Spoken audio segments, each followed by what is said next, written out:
May the words of my mouth and the meditations of all our hearts be acceptable to you, O Lord, our strength and our Redeemer.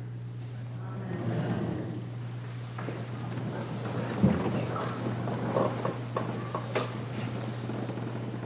One of my favorite methods of biblical exegesis, that is the critical interpretation of Scripture, is to pick a character and imagine yourself in their position.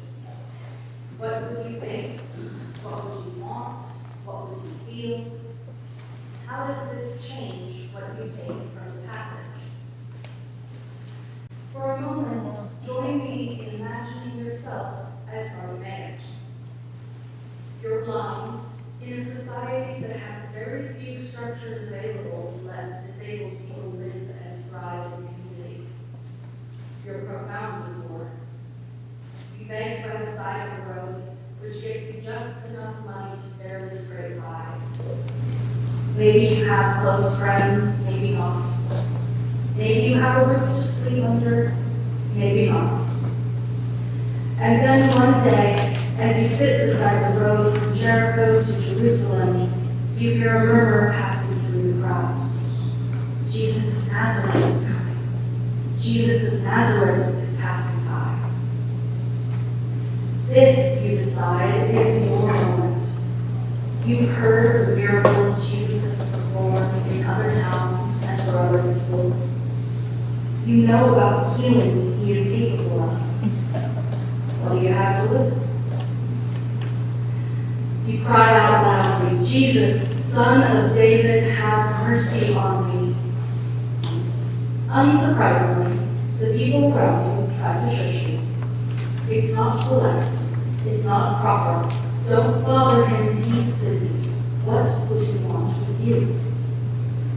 You're used to this kind of treatment. Be quiet so we can all pretend you don't exist kind of treatment. But this is your one chance. So you call out even louder, Son of David, have mercy on me. And then there's a rustling of bodies and clothing. You hear a voice call out from the road, but you can't quite make it out.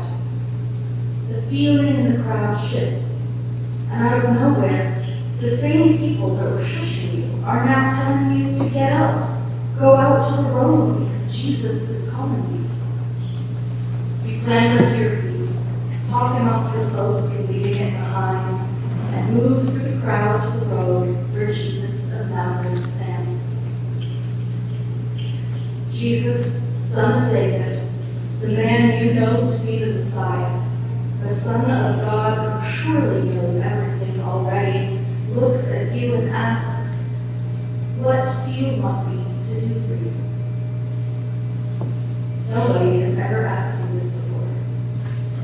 Nobody has ever paid attention to you as a person, your actual desires, your actual needs. They've only ever treated you as a caricature, the archetype of the blind beggar, if they see you at all. But now, Jesus is asking you what you want. My teacher, you say, trembling with hope, let me see again. There is no hesitation. Jesus immediately says, go, your faith has made you well. And in that instant, your sight returns completely. Every face that surrounds you, every button on every cloak, every spine on every shrub, you can see it all. What do you imagine you'd be feeling as Bartimaeus in that moment? Awe and wonder, surely, at the incredible power of Jesus. Gratitude for what's been done for you. Hope, joy. What has just happened is, without a doubt, a miracle. And now we step back into ourselves. When I do, I still feel that awe, that gratitude, that joy, I do. But the truth is, alongside and maybe even bigger and louder than all those beautiful things, when I step back into myself and look at Bartimaeus, what I feel is envy. I have a few chronic health conditions, by far the most disabling of which is diabetes. Diabetes is an invisible disability, which means that you can't tell by looking at me that my body refuses to process sugar the way it's supposed to. You can't tell just by looking at me that I have to make a dozen more doctor's appointments every year than a healthy person in order to check on all the various bodily functions that diabetes impacts. It's all of them. You can't tell just by looking that even if I managed my disease perfectly, kept my numbers exactly where they belonged, and somehow never experienced the disease progressing, I would still be exhausted simply because of all the extra energy I have to use to care for my body. Now, I talk about my diabetes pretty freely. I use colorful sticky patches on the monitor I wear on my arm. I'm not trying to hide it. But even if you talk to me about it, you probably don't know how much it takes for me. I'm forced to micromanage my own life in ways I don't enjoy and even find harmful, because the alternative is much, much worse. I grieve for the self I knew before my diagnosis.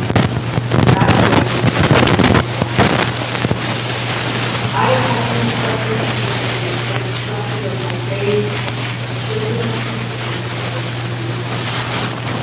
And if I was to move outside territory to the side, he asked me what I wanted him to do for me. I asked him to embrace my diabetes. I grieve Bartimaeus and my heart hurts. I see the phenomenal power of God, seeking miraculous healing in every moment of my body. I feel lost.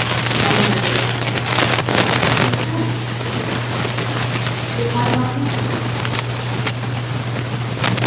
I want to be very clear. This is decidedly not how all possibilities are. And we will not choose what those around us call healing for myriad reasons. And the general assumption that able-bodied people, that the disabled one always heal for